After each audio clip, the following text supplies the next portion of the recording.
Good evening, or I should say good afternoon, everybody. I'm back again. Hope you didn't miss me too much. Uh, so anyway, today I am doing Brian James Dugan. You would probably remember me talking about Dugan in the last episode, in the last talk I did, because it was Rolando Cruz I was talking about, and so it was Dugan that actually got convicted of this murder. So anyway, this one here is by himself. So the other one, Ronaldo Cruz, is the one that uh, went on death row for a murder he didn't commit. So, and he's also a gang member, Ronaldo. So anyway, this is the guy I'm talking about, Brian James Dugan. So anyway, he is an American convicted rapist and serial killer, active between 1983 to 1985. In Chicago western suburbs. He was known for having informally confessed to the 1985 to the February 1983. Oh no, he confessed in 1985 to the February 1983 abduction, rape, and murder of a 10-year-old girl, Janine Nakarako, of Naperville, Illinois. And this is the Nakarado girl that I said from the last previous episode I had. So, yeah, you'll see if you listen to that one, you listen to that other one, you think I would repeat, but no, it's this one I'm talking about. So, anyway, which was the high publicized case. He was already in custody for the two other rapes and murders. One of the women in 1984 July, and the other was a 7-year-old girl in March 1985. He was sentenced to life in prison after pleading guilty to the latter two crimes. Ronaldo Cruz and Anthony Hernandez. Anthony Hernandez, I believe it's now called Ronaldo Henderson. That's another guy I talked about. That the last one. Both men Both men from Aurora, Illinois, had earlier been indicted in a Nacarado case and were convicted of Nacarado's murder in 1987 and sentenced to death. And after appeals and new trials, Henderson, Hernandez was convicted a third trial time and sentenced to life in prison. Cruz was acquitted in 1995 after a witness recanted uh, testimony and the new DNA evidence. He was in, involved, excluding for him from that he found that the crime scene. Okay, I kind of read that wrong, but I don't really know. Just look it up and see. State charges against Hernandez were also dismissed that year, and he was freed in 2000. Yeah, 2000. These these two and Stephen Buckley retrieved at DuPage County in 2005. Dugan was indicted for pleading guilty in 2009 and was sentenced to death. After Illinois Governor Patrick Quinn signed a new bill to abolish capital punishment in 2011, Dugan was commuted to the life in prison with no chance of parole. Brian was born in 1956 in New Hampshire, in Nashua, New Hampshire, the second child of James and Geneva Dugan. He had one sister and three brothers, and according to his siblings, their parents were both alcoholics. In 1967, the Dugan family moved to LaSalle, Illinois. Uh, According to Dugan family, the boy's birth had been traumatic. He was the boy. He became uh, emerged before uh, dramatic. He began to emerge before the attending physician had arrived. Family claimed that in the efforts to delay the infant's family claims that in an effort to delay the infant's birth, the nurse and an intern pushed Brian's head in back inside her. Brian's head back into inside her. And his mother and step stopped her and strapped her legs together. So they pushed the baby into her and then put her legs together and strapped her so the baby don't come out. That's weird. I've never heard of that. So anyway, it is when what happened was relatives later questioned that her that strapped her legs together that these caused Brian to have brain damage, and I probably agree with that. So anyway, I just want to apologize first that my eyes are sensitive. I take my pills and sometimes I get dizzy. And so anyway, I don't like taking my pills. I told my doctors that they're using me as a guinea pig. So and hospitals using me as a pincushion. So I apologize for that. So anyway, I'm trying to do my best here. So and so where am I?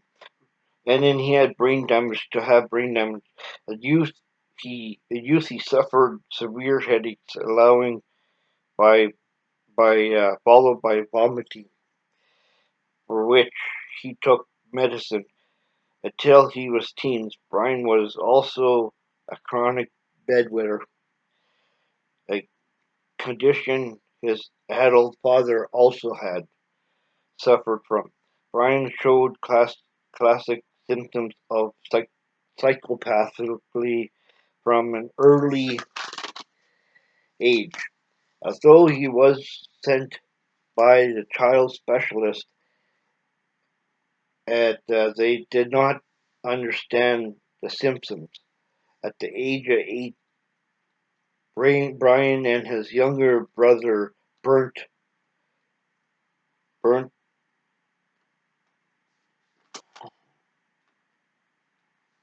burnt the family garage.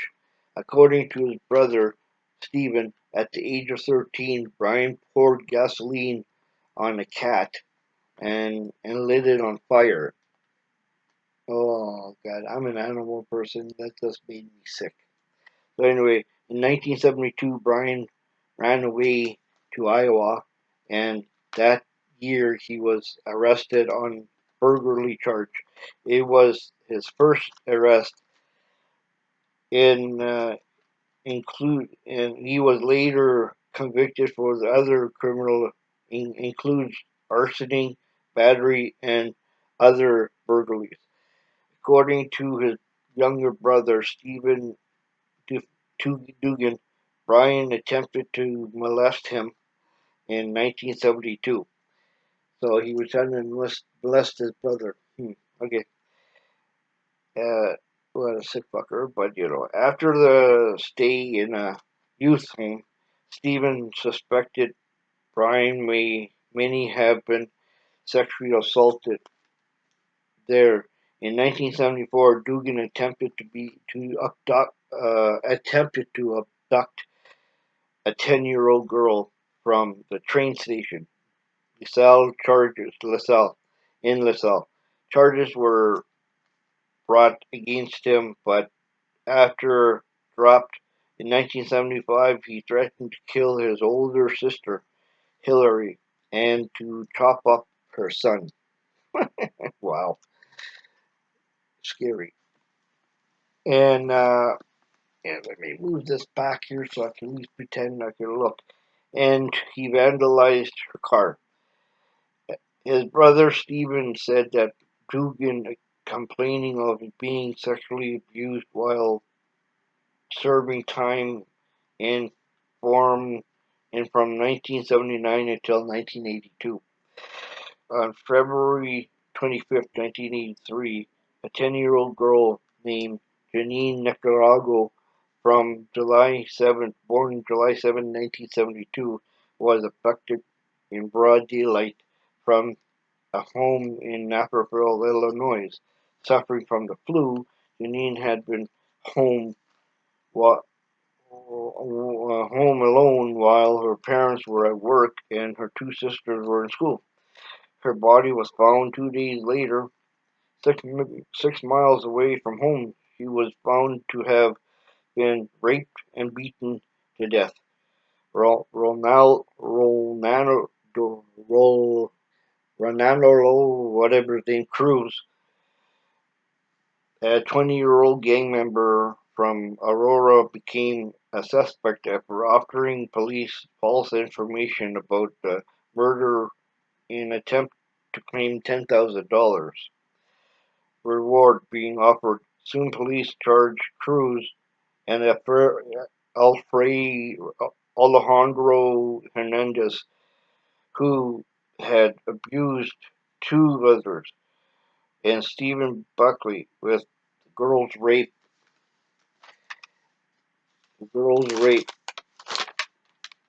and murder. Despite of limited evidence, the three were tried together by prosecutors. Cruz and Hernandez were convicted in 1987 and sentenced to death. The jury deadlocked on Buckley,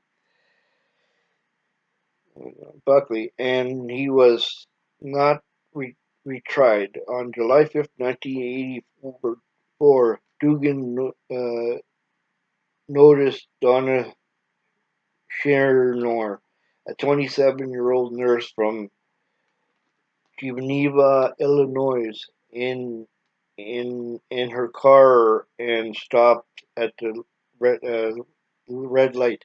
He followed her and ran her car right off the road his car with his car. After getting her out of the car, he beat her and raped her. Dugan murdered Chernow, drowning her in a quarry. In May 1985, Dugan went on a crime spree that culminated with the rape and murders of a 7-year-old girl, Melissa Ackerman, in early June. On many, on May 6th, Dugan abducted and raped a 2-year-old, raped and she survived her attack. On May 28th, Dugan tried but failed to abduct a 19-year-old woman who was walking alone on the roadway on the west side of Aurora. After day following day, he abducted and raped a 16-year-old girl in the same area in June 2nd of 1985. Melissa Ackerman and her 8-year-old friend Opal Thornton were riding her bike in some in Sum Up, Illinois, when they were confronted by Dugan. He grabbed Opal first and threw her into a car. Oh, I think I am dizzy. I took my pills. I should have done this way before I took my pills. But Dugan was overpowering Melissa. He raped and killed Ackerman, drowning her in the creek more than 15 miles away. Her body was not found for several weeks. The day following Ackerman's abduction and disappearance, Dugan was arrested at his job site.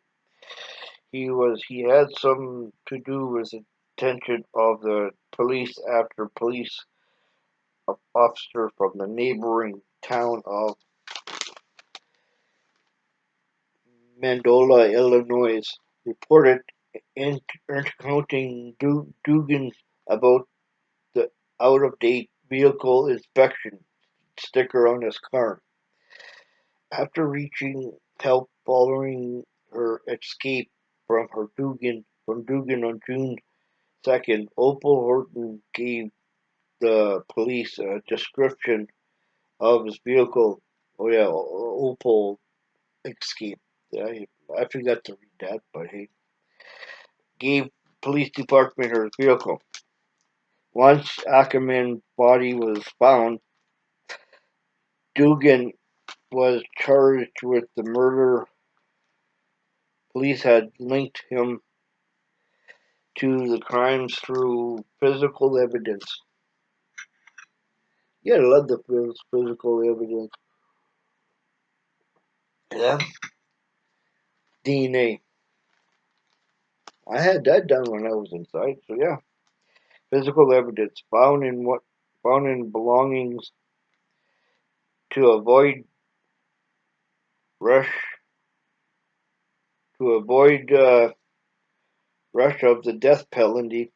The trial Dugan made a plea deal, pleading guilty to murdering both Melissa Ackerman and Donna Shornor. Brian offered no real explanation for the crimes, stating it might have been for the sex, but I don't understand why. I wished I would do why I did a lot of things, but I don't. He was sentenced to 2 life terms in prison. Dugan had not been charged or been a suspect in Janine's Nicaragua murder in 1985 after being apprehended for its Ackerman's and Shornor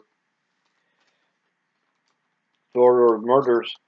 He gave an official confession to the crime and what he said should be the deal to avoid risk of the death penalty. After the care went to after the case went to trial, prosecutors rejected this demand, so Dugan refused to make an official confession. He did plead with to the he did plead guilty to the later murders and was sentenced to life in prison. Dugan later claimed that he confessed in order to take responsibilities for the crime and to belong to clear Ronaldo Cruz and Hernandez, who had been the indicted to Cruz indicted for its Cruz, and said that he believed that Dugan's motives were self-serving and had nothing to do with the truth.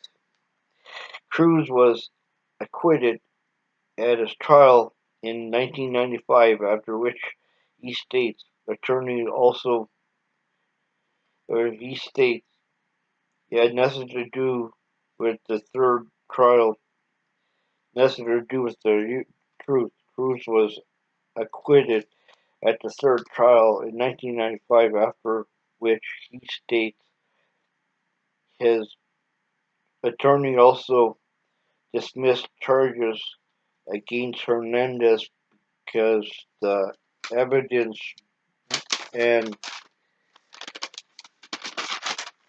evidence testimony that were the basics of his conviction would be discredited in the third trial in 1996. 7 DuPage County law enforcement officials,